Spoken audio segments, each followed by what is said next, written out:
aí no dia de hoje. Vamos começar mais um estudo bíblico. Hoje vamos ler em Eclesiastes capítulo 4, onde a palavra do Senhor diz assim: Depois voltei-me e atentei para todas as opressões que se fazem debaixo do sol, e eis que vi as lágrimas dos que foram oprimidos e dos que não têm consolador, e a força estava da banda dos seus opressores, mas eles não tinham nenhum consolador. Nós podemos ver que, por muitos motivos, nós temos opressão sobre a nossa vida. Seja ela financeira, espiritual, sentimental, familiar, mas as circunstâncias do nosso dia a dia nos trazem uma grande opressão. E muitas das vezes as nossas escolhas, as nossas atitudes permitem com que outras pessoas venham nos oprimir, que outras pessoas venham nos ofender e nos magoar. E aqui em Eclesiastes capítulo 4, versículo 1, Salomão está nos dizendo: mas eles não tinham nenhum consolador. Quando você começa a deixar Deus de lado, quando você começa a perder o teu foco na presença de Deus, em quem Deus é na tua vida, você começa a perder o teu consolador. Jesus nos disse: vinde a mim todos estáis cansados, abatidos e oprimidos, e eu vos aliviarei. No livro de Eclesiastes, Salomão está nos ensinando que a vida não passa de vaidades quando estamos comparando de maneira, de forma errônea, de forma errada. Salomão nos ensina que o muito do trabalhar ou o pouco do trabalhar se torna uma vaidade. O desejar de muitas riquezas se torna vaidade. E o não correr atrás de riquezas também é tolice e pode se tornar vaidade. Em que nós devemos saber aproveitar o tempo de nossa vida e controlar as circunstâncias de nossas vidas. Você tem que lembrar que Jesus é o nosso consolador, o nosso refúgio, a nossa fortaleza. No versículo 2 ele vai dizer assim, pelo que eu louvei os que já morreram, mais dos que vivem ainda. Uma coisa que a gente pode compreender e entender é que quanto mais vai se avançando o futuro, mais a tecnologia vai se avançando e as pessoas vão se esquecendo de Deus, porque nós vamos chegando perto dos fins dos tempos, da volta de Jesus, e ele disse que era necessário que o amor de muitos se esfriasse. E hoje você pode ver que muitas pessoas preferem estar nos celulares do que estar na companhia das pessoas que estão à sua volta. Se você pegar o tempo que as pessoas tinham com Deus antes, era muito maior. O tempo de oração que as pessoas passavam com Deus era muito maior do que o tempo de oração que as pessoas têm nos dias de hoje. Hoje a nossa informação é gigantesca. Se você for no Google, você vai achar todos os tipos de palestrantes, pregadores, pessoas que mencionam a palavra certa e a palavra errada, mas pessoas que realmente se mergulham na Bíblia para saber que o que está lendo, o que está ouvindo é verdade ou não, são pouquíssimas para levar o Evangelho de Cristo verdadeiro. Você precisa ver e tomar cuidado com isso, porque senão, por causa de uma palavra mal falada, de uma palavra mal interpretada, você cria os opressores em cima da tua vida e você perde comunhão com o teu Consolador, que é o Espírito Santo de Deus. No versículo 3 ele vai dizer assim: e melhor que uns e outros é aquele que ainda não é, que não viu as más obras que se fazem debaixo do sol.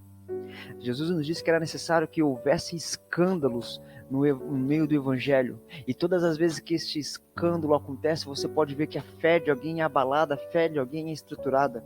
Por isso Salomão está dizendo, é melhor que a gente não veja a maldade da humanidade, para que a gente não perca a fé na humanidade, para que a gente não perca a esperança nas pessoas. Porque Jesus Cristo morreu crendo em você, Jesus Cristo morreu crendo em mim, e nós não podemos deixar de crer nele também, de crer nas pessoas, as quais ele, Jesus Cristo, se sacrificou e morreu por todos nós.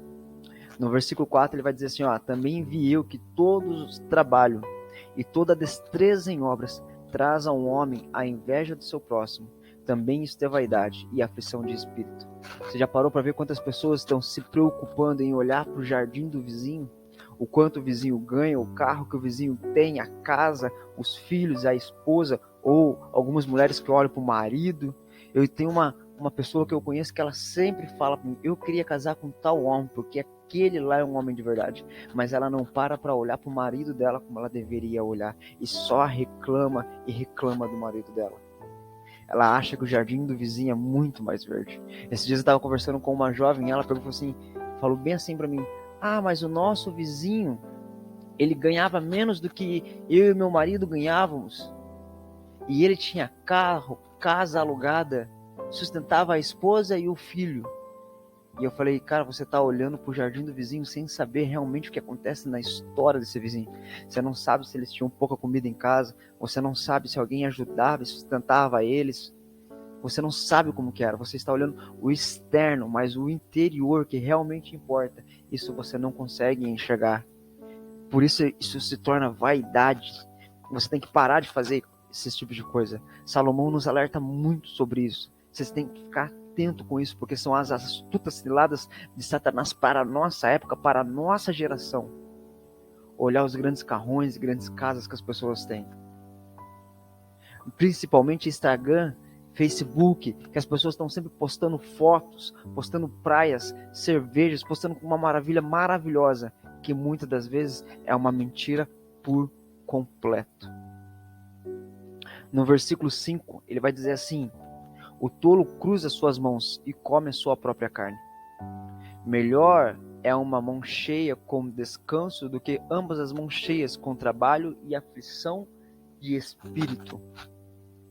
Daí a gente volta a comentar, que a gente comentou no capítulo 1, capítulo 2, capítulo 3. Você está sabendo aproveitar o tempo, você está sabendo aproveitar o teu trabalho, sabendo aproveitar a tua vida, tirar o desfrutar.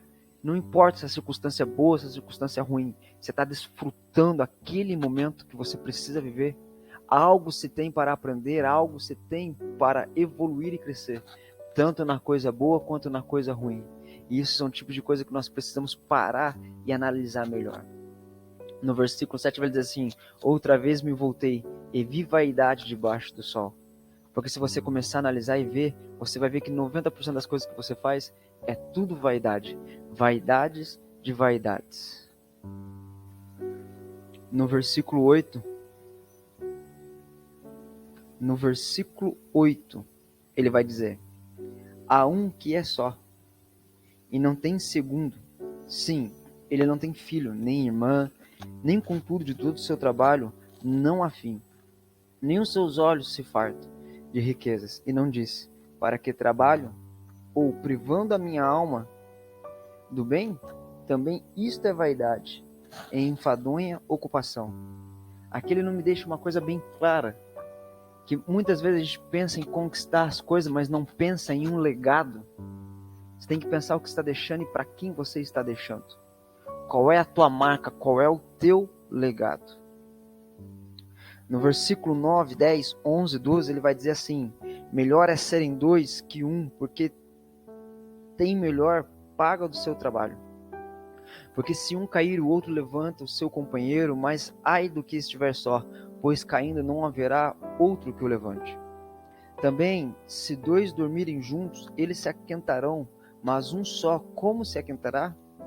E se alguém quiser prevalecer contra um ou dois, lhe resistirão. E o cordão de 3 dobras não se quebra tão depressa. No versículo 13 ele vai dizer: melhor é o mancebo pobre e sábio do que o rei velho e insensato que se não deixa mais admoestar. Versículo 14: porque um sai do cárcere para reinar, sim, um que nasceu pobre no seu reino. Via todos os viventes andarem debaixo do sol com um mancebo, e sucessor que ficar em seu lugar. Não tem fim todo o povo, todo que ele domina, tão poucos descendentes se alegrarão dele. Na verdade que também isto é vaidade e aflição de espírito. Você percebe que ele fala de duas pessoas, do versículo 9 ao versículo 12.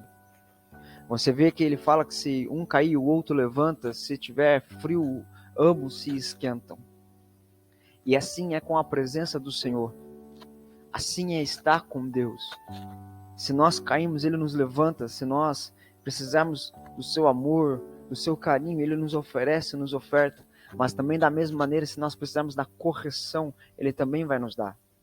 Se eu pegar ao lado espiritual da palavra, você vai ver que ele fala de 2 em 2, mas depois fala que a corda de 3 fios. Por que 3 fios? Deus Todo-Poderoso, nosso Pai, Jesus Cristo, o nosso Salvador, e o Espírito Santo, nosso Consolador. Porque Jesus disse, é necessário que eu vá para que o Consolador venha. Ele enviou o nosso Consolador. Você lembra do começo do versículo 1? Eles não tinham nenhum Consolador e nós temos o Espírito Santo de Deus, que habita em nós, que faz morada em nós. Você tem andado com o Espírito Santo, tirado o teu tempo com o Espírito Santo? Você tem orado, jejuado, lido as Escrituras Sagradas, analisado, meditado, refletido nela? Eu quero que você pare e pense no dia de hoje, porque eu também tenho uma palavra voltada para esta parte, a corda de 3 fios. O cordão de 3 dobras não se quebra tão depressa. É que se você é casado, você precisa gerar uma geração, é o filho, uma filha. Vocês tendem a crescer, a multiplicar. Mas pastor, eu não tenho filho, não tenho filha. Mas a gente volta àquela história do legado que ele comenta nos versículos acima. Como é que está o teu legado? O que você tem deixado? Já mencionei isso aqui no outro estudo, mas eu vou repetir. Um senhor de idade que tem um dinheiro guardado na poupança para momentos de emergência, momentos de saúde, mas o momento da saúde dele, o momento de emergência da vida dele, ele não pega aquele dinheiro para tratar a vida da própria esposa, tratar a vida dele que está enfermo. Que tipo de legado você está deixando? Você vai pegar o dinheiro, vai deixar o dinheiro para trás para que outras pessoas usufruam das tuas coisas que você conquistou? Presta atenção, é que Salomão está falando, o tolo cruza suas mãos e come da sua própria carne, no versículo 5. Você tem que saber administrar teu dinheiro, guardar o teu dinheiro, fazer ele multiplicar para que você, no momento de necessidade, você tenha dinheiro para poder correr atrás da tua saúde, dos teus problemas. Mas também você precisa saber usufruir do teu trabalho, do teu dinheiro, do teu ganho nos dias de hoje. E não somente deixar para os outros. Eu acho tão lindo essa passagem, porque ela nos inspira e nos faz entender isso, exatamente isso. Como é que eu estou tirando proveito? Qual é o legado que eu estou deixando? E qual é o proveito de vida que eu estou deixando para os que vêm atrás de mim? Que a palavra do Senhor possa tocar no teu coração, guiar a tua mente e dar clareza e entendimento à tua vida. Que você possa estar se aprofundando nas palavras do Senhor e que o Senhor possa estar trazendo revelações de revelações para a tua vida, para que você possa caminhar segundo a vontade e o propósito de Deus. Assim eu agradeço a Deus, agradeço a Jesus e agradeço a você que chegou até aqui comigo neste momento. Deus te abençoe grandiosamente em nome de Jesus.